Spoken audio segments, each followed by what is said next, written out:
रहना चाहिए और जितना अपना सामर्थ्य है वहां तक इसको पहुंचाना चाहिए। दोस्तों बात है बीएसटीसी एग्जाम की। बीएसटीसी एग्जाम की यदि मैं बात करूं दोस्तों तो 12वीं के बाद बच्चा राजस्थान के अंदर भी कि वो इसका एग्जाम दे सकेगा, एक डिग्री जो डिप्लोमा इसको कह सकते हैं, डिग्री तो क्या कहेंगे 2 साल का, तो ये आपका एक शैक्षिक डिप्लोमा। उसमें बच्चे जब परीक्षा देने के लिए बैठते हैं तब उनके 150 नंबर का एक पार्ट आता है टीचिंग एप्टीट्यूड, जो अभी तक आ रहा था, नवीनतम सिलेबस तो नहीं दिया इन्होंने लेकिन अभी तक आ रहा है। टीचिंग एप्टीट्यूड तो जाहिर सी बात आएगी, शैक्षणिक अभिक्षमताएं है ना, जिसको अपन कभी कभी टीचिंग एटीट्यूड और एप्टीट्यूड दोनों रूप में मानते हैं, लेकिन एटीट्यूड वाला भाग इनके आता है 150 नंबर का।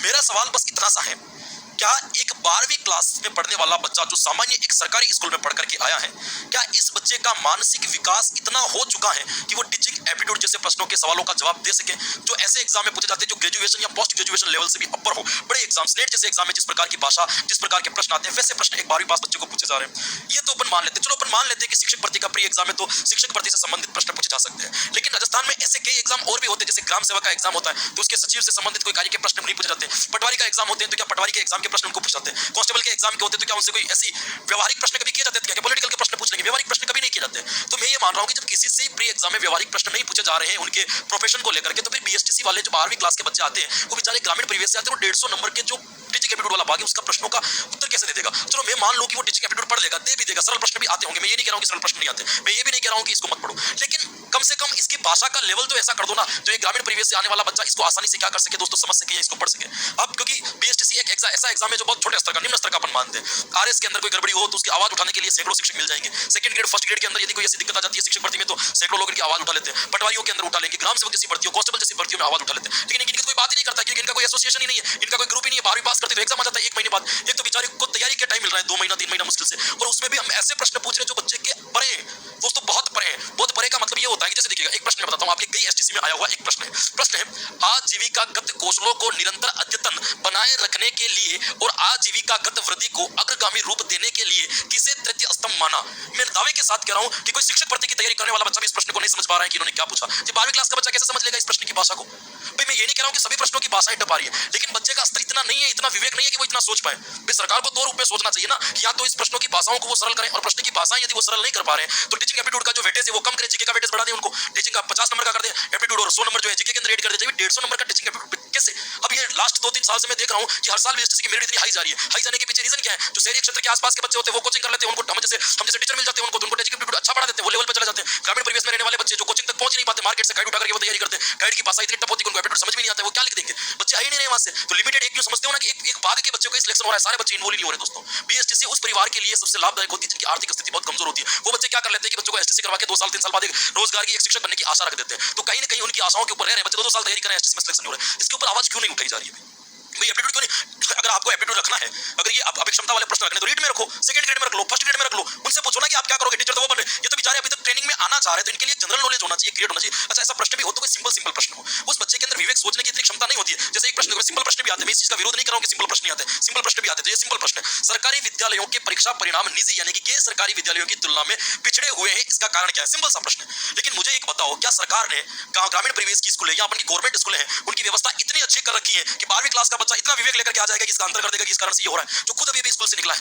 अभी 12वीं से निकला, उसका विवेक इतना तेज हो जाएगा क्या। या फिर आपने उस विद्यालय के अंदर ऐसे एक्सपर्ट टीचर लगा रखे हैं क्या जो बच्चे के अंदर इतनी चिंतन शक्ति विकसित करके इसको बाहर भेजेंगे। 3 तो तुम स्टाफ लगा रखे हो, 4 तो तुम स्टाफ लगा रखे है ना, पता नहीं चल रहा है सामाजिक का टीचर गणित पढ़ा रहा है, गणित का टीचर अंग्रेजी पढ़ा रहा है, शिक्षकों की व्यवस्था नहीं, और इन बच्चों को इतने ऐसे प्रश्न पूछे जा रहे हो, किस टाइप का ये हक है। मैं ये नहीं कहता कि सालों से ये बीएसटीसी का सिलेबस चला रहा है, लेकिन वर्तमान में इसकी जरूरत है दोस्तों, इसके ऊपर आप ध्यान दीजिए, क्योंकि ये एसटीसी वाले बच्चे ऐसे होते हैं जिनका ग्रुप भी नहीं होता है, रीट वालों का तुम्हारा होता है, सिलेक्शन भी नहीं होता है, तो तुम ग्रुप बना करके कुछ कर देते हो, सेकंड ग्रेड वाले भी कर लोगे, फर्स्ट ग्रेड वाले भी कर लोगे, ये भी तो आपके छोटे भाई, इनके खिलाफ गलत हो रहा है इनके साथ में, मुझे जहां तक लगता है, क्योंकि मैं एक साइकोलॉजी पढ़ा रहा हूं, इनको अभिवृत्ति में पढ़ाता हूं, मैंने मुझे बच्चे के चेहरे देखते हैं यार क्या यार मुंह करके देख रहे हैं, मैं पूरा जोर लगा दे रहा हूं, बच्चा नहीं समझ पा रहा है, क्योंकि इतने टफ शब्द है, इतने मुश्किल शब्द है जिसकी कोई आंसर। जैसे ये प्रश्न दे रखा है ना आपके सामने, ये प्रश्न दे रखा है दोस्तों, क्या प्रश्न दे रखा है, अब इसका आंसर देखिए, मैं आपको पढ़ के बताता हूं।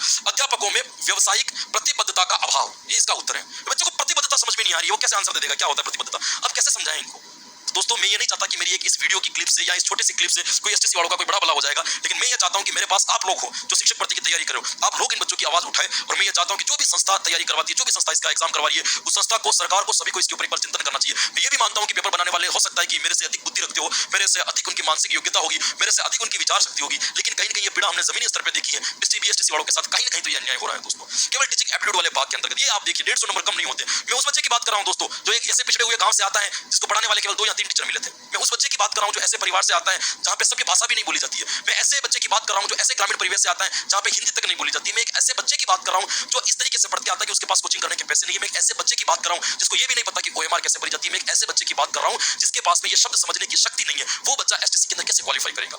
क्या हम एक इक्वलिटी की बात करते, समानता की बात करते, तो क्या ये इक्वलिटी नहीं है कि शहरी वाले बच्चे जो होंगे, आसपास के जो क्षेत्र के बच्चे जिन्होंने कोचिंग कर ली वो तो क्वालिफाई कर जाएंगे, जिन्होंने ऑनलाइन पढ़ लिया वो क्वालिफाई कर जाएंगे, लेकिन ऐसे बच्चे भी तो हैं जो इन चीजों से दूर है। उनको बेचारों को एप्लीकेशन चलाने भी नहीं आता। BSTC वाले नए नए आए इस फील्ड में, उनको कंपटीशन का कहाँ नॉलेज है, और एक साल कोई ब्रेक तो करना नहीं चाहता। सभी चाहते हैं कि मेरी पहली बार में नौकरी लगे, तो कुछ तो किया जाए। तो मेरे तरफ से मेरा एक एडवाइस है, मेरी एक सलाह है। मैं कोई सरकार का विरोध नहीं कर रहा हूँ और नहीं मैं कोई आंदोलन खड़ा करना चाहता हूँ इस चीज को लेकर के। अपनी बात रख रहा हूँ कि दो चीज हो जाए, या तो इस टीचिंग एप्टीट्यूड के वेटेज को कम किया जाए, 150 नंबर का है तो इसको 50 नंबर का किया जाए, 100 नंबर कहीं और एडजस्ट किया जाए, रीजनिंग बढ़ा दी जाए, इनकी लैंग्वेज बढ़ा दी जाए, इनकी सामान्य ज्ञान के 2 टॉपिक और बढ़ा दिया जाए, क्योंकि बच्चा सीधा सीधा समझ लेता है। ये चीज ऐड कर दी जाए। मैं तो कह रहा हूँ करंट जोड़ दो इनको, ये बच्चा और सीख लेगा। सारा राजस्थान का करंट दे दो इनको, लेकिन टीचिंग एप्टीट्यूड इनको बचाओ यार। तुम एक ग्रेजुएशन लेवल का बच्चा जो नेट की तैयारी कर रहा है, एक 12वीं बच्चा जो बिल्कुल फ्रेश अभी आया है, दोनों को टीचिंग एप्टीट्यूड पूछो लगभग सिमिलर लैंग्वेज के अंतर्गत, तो कैसा ये अन्याय है? इनकी आवाज कभी नहीं उठती दोस्तों। क्यों नहीं उठती है? क्योंकि ये एक ऐसी भर्ती है ना जो आती है 3 महीने में गायब हो जाती है। प्री एग्जाम हर साल आएगा, 3 महीने में कंप्लीट हो जाएगा। ये कॉलेज भरने के लिए होते हैं दोस्तों। इस फर्जीवाड़े को रोकना पड़ेगा, इस चीज को ब्रेक करनी पड़ेगी। अगर आप चाहते हो कि विधिवत बच्चे जाए तो ये बहुत बड़ा और गंभीर मुद्दा है। तो मैं ये चाहता हूं कि आप भी अपने अपने स्तर पर जैसे भी आप ट्वीट कर सको या कुछ कर सकते हो सोशल मीडिया के माध्यम से BSTC के इस बड़े मुद्दे को एक थोड़ा सा फैलाओ, ताकि किसी गवर्नमेंट को, उसकी संस्थाओं को इसकी भनक लगे, वो इसके ऊपर विचार करे, और विचार करने के बाद इस चीज को थोड़ा सा समझे कि वास्तविकता में हम बच्चों का जो ज्ञान, क्योंकि कमी इनकी है। देखो सरकार की कमी, आपके स्कूल अच्छे होते ना, हम विरोध भी नहीं करते। आप इतनी अच्छी भाषा स्कूलों में सिखा नहीं पा रहे हो तो फिर एग्जाम में भी मत पूछो भाई, एग्जाम में भी मत पूछो ना कभी इस चीज को लेकर के। मैं आपको ये लिख के दे रहा हूँ, ये वाला जो प्रश्न है आज ही का वाला, आधे MLAs को समझ में नहीं आएगा, राजस्थान के पूछ लो, है ना, जिनका समय विधायकों को पूछ लो, ये प्रश्न समझ में नहीं आएगा। मैं कह रहा हूँ कई बच्चे शिक्षक भर्ती की तैयारी करें, उन बच्चों को ये प्रश्न समझ में नहीं आएगा। तो मैं ये नहीं कह रहा हूँ कि सारे प्रश्न ऐसे कैसे, प्रश्न सरल भी हैं, लेकिन सरल प्रश्नों को देने के लिए भी तो विवेक चाहिए ना। क्या इतना चिंतन एक 12वीं क्लास का बच्चा कर लेगा? हम लोगों को करने के लिए सोचना पड़ता है यार। 12वीं क्लास का बच्चा इतना विवेक कैसे कर लेगा? या तो टीचिंग, या तो सारे एग्जाम में टीचिंग एप्टीट्यूड, अपने एप्टीट्यूड सब में पूछो। अभी क्षमता है तो सबकी भी होती है, पटवारी की भी क्षमता होती है, कांस्टेबल की भी क्षमता होती है, ग्राम सेवक की भी क्षमता होती है, उनको भी क्षमता के प्रश्न पूछो। यदि उनको क्षमता के प्रश्न नहीं पूछ रहे हो तो केवल BSTC वालों को क्यों पूछ रहे हो क्षमता के प्रश्न? इनको भी ट्रेनिंग के बाद रीड में लगा दो, क्षमता सेकंड ग्रेड में लगा दो, फर्स्ट ग्रेड में लगा दो, ट्रेनिंग के बाद लगा दो, ताकि ये बच्चा 2 साल तक इन शब्दों से टकराएगा, इन सिस्टम से टकराएगा तो कुछ सीखेगा।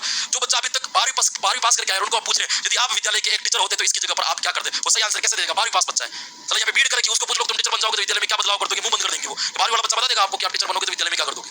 भाई गलत है ना कहीं ना कहीं। मैं अपनी दृष्टि से सोच रहा हूं, हो सकता है कि आप कुछ असर सोच पाओ। मेरा तो आप यही नहीं, जितने भी अपने BSTC की भाई तैयारी कर रहे हैं, मैं जिनको पढ़ा भी नहीं रहा मेरे चैनल के ऊपर ऑनलाइन, मुझे तो पता ही नहीं चल रहा है। मैं कभी कितने दिन से सोच रहा हूं कि मैं एप्टीट्यूड पढ़ाऊं, लेकिन फिर ये सोचता हूं क्या पढ़ूं। मैं इतनी नॉर्मल भाषा का प्रयोग करूंगा, नॉर्मल भाषा एग्जाम में आएगी नहीं। मैं टफ भाषा का प्रयोग करूंगा, बच्चा समझ आएगा नहीं और परेशान होगा फालतू में। क्या करें? इस चीज से कैसे निकला जाए? ये चिंतन का विषय, सोचने का विषय है दोस्तों। अभी तक सिलेबस जारी नहीं हुआ है ना, जोर लगाओगे तो ये कहीं ना कहीं बदलाव आपको देखने के लिए मिल जाएगा। तो बिल्कुल अपने छोटे भाइयों के लिए इतना तो